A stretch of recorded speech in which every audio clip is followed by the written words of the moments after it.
everyone, welcome back to my channel. My name's Amanda if you're new here, and here on my channel I share all things related to motherhood and day in the life as a stay-at-home mom, as well as some of the adventures that we go on as a family, and sometimes a little sprinkling of my hobbies and interests. So if that sounds interesting to you, I would love if you would go ahead and hit that subscribe button, leave a comment down below, and like this video. Today we're going to be talking about one of my favorite subjects, which is meal planning and meal prepping for the week. I firmly believe that one of the best ways to save money and lower your stress is to have a plan and to stick to it. There's not going to be any magic formulas here. It's just about going in with a plan and setting yourself up for success throughout the week. There's going to be a little bit of effort on the front half of your week, but I definitely think that it saves you time and money later on, as well as stress as your week goes on. I hope this video helps you in some way or gives you a little bit of encouragement to try meal planning if you're not doing that already. This is not just for people with kids. This could be applied to anyone, including people that are single. So stay tuned. I'm going to jump right into how I do my meal planning process. So first things first, I highly recommend having a digital list. I love paper products as much as anyone, notebooks, planners, all that good stuff. But having a digital list, especially on your phone, helps in so many ways. First of all, if you have the same kind of phone as your partner or other people in your household, you can usually share the list to them. For example, I have Apple products, so I can make my list on the laptop and then it shows up on my phone through iCloud, and then I can share the note to my husband as well, so he has access to the list. And that is just nice because if you're going through your week and you run out of something, you can quickly add it to your list. So you use the last of the dishwasher pods, quickly add it to the list so that you're not having to think about this when you're at the store. You know you're out of it, so just put it on the list right off the bat. Another thing I recommend is to have your list in categories. I shop at Aldi primarily, so I know how the store is laid out. So when I'm making my list, I like to have headers, so produce and fruit, or dry goods, or lunches, lunch items, dairy and fridge, things like that. So you have headers so that when you're in that aisle, you know what to look for. Instead of trying to scan your whole list, you just kind of go through each section, so you're not going to miss items as easily. And then since your list is digital, I recommend doing bullet points or something that you can check off on your phone so that you can check things off as you go. It makes it so much easier and you're less likely to miss ingredients.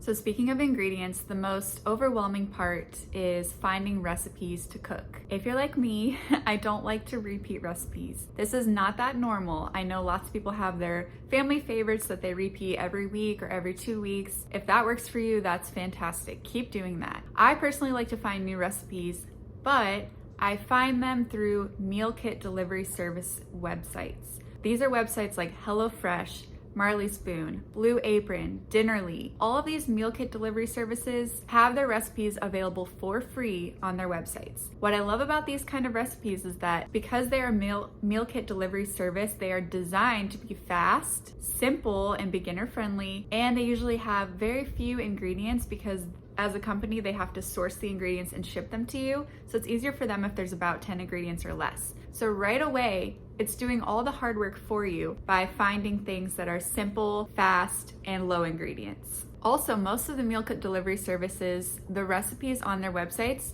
are very step-by-step with photos. So it is so user-friendly and so great for beginners. If you're new to cooking or you dread cooking, this is a great way to jump in and start honing your skills before you go to more advanced recipes. If you're struggling to find the links on those websites, usually if you scroll all the way to the bottom and go for cookbook or recipe archives, something like that, or what's on the menu this week, that is where you're gonna find recipes. When I'm laying out my list, I'm going to go to each of those recipes and see what's required, put it on my list in those categories, and then I'll put the link to the recipe in the bottom of my note. So when I go to cook the recipe, all I have to do is click on the link and all the instructions are right there on my phone, beautifully laid out with step-by-step instructions and color photos.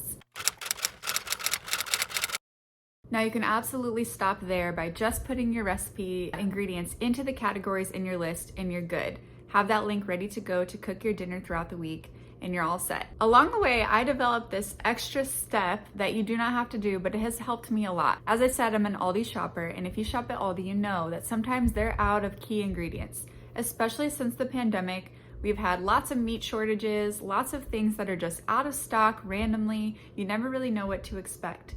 So here's what I started doing a couple years ago. When I list out my recipes at the top of my note, they're all by number. So I might have 7 recipes, 1, 2, 3, 4, 5, 6, 7. So when I'm putting my ingredients into my list, I'm gonna put the number that corresponds to the recipe title next to the ingredient. Something I often have to buy is scallions. So I might need scallions in 3 of the recipes. So I might need it for recipe number 4, 5, and 2. So I'll put the numbers 4, 5, and 2 next to scallions. And then I just know when I'm cooking throughout the week that I need to save some scallions for those other 2 recipes.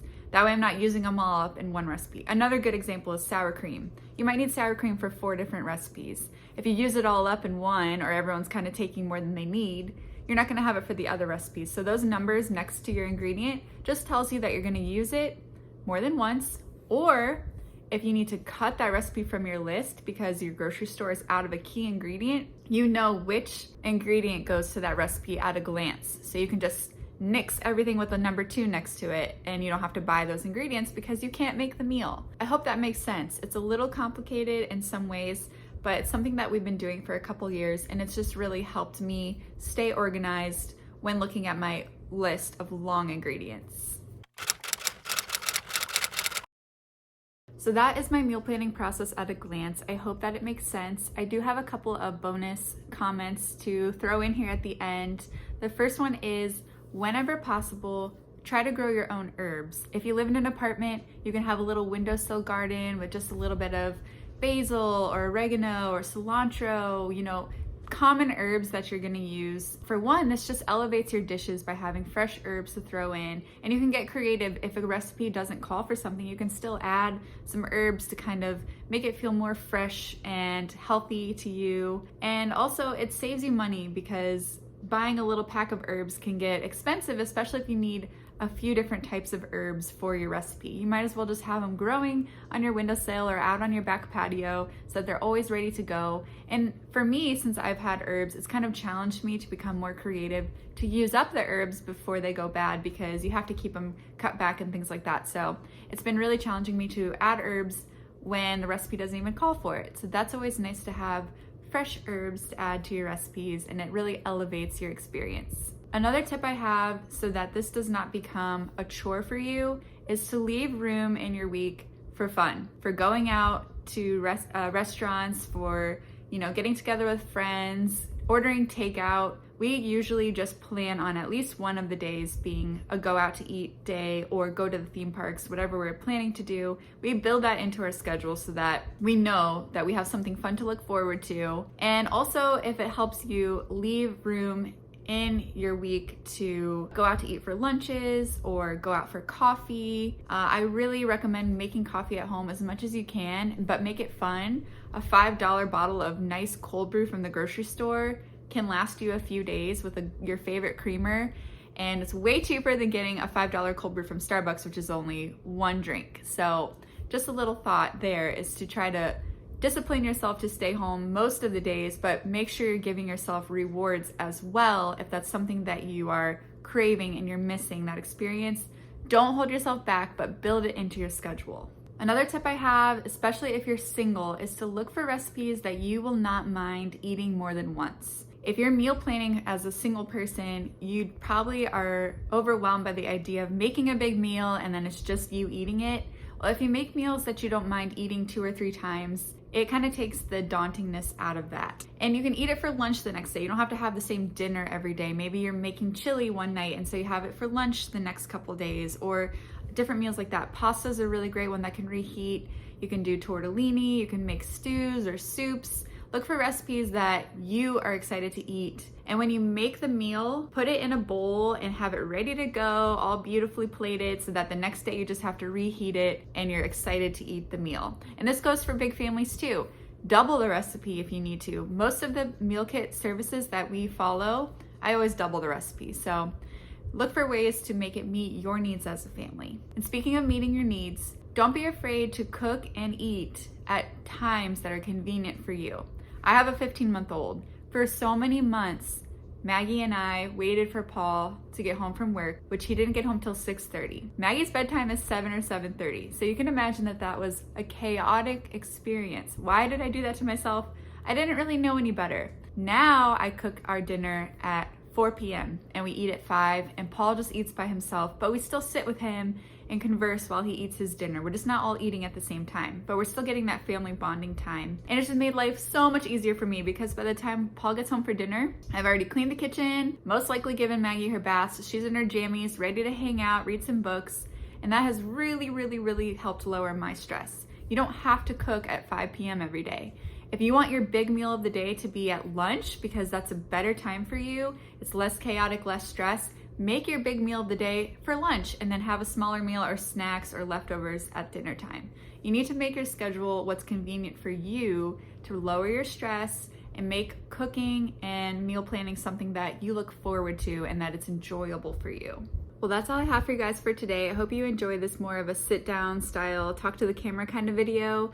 I would love to hear your thoughts. Please leave a comment down below. Let me know some of your favorite meal planning tips and tricks or your budget-friendly hacks, anything that can help our other viewers out, and especially myself. I'm always looking for new ideas and ways to grow and to take care of my home. So thank you guys so much for spending time with me, and I will see you in the next video. Bye guys.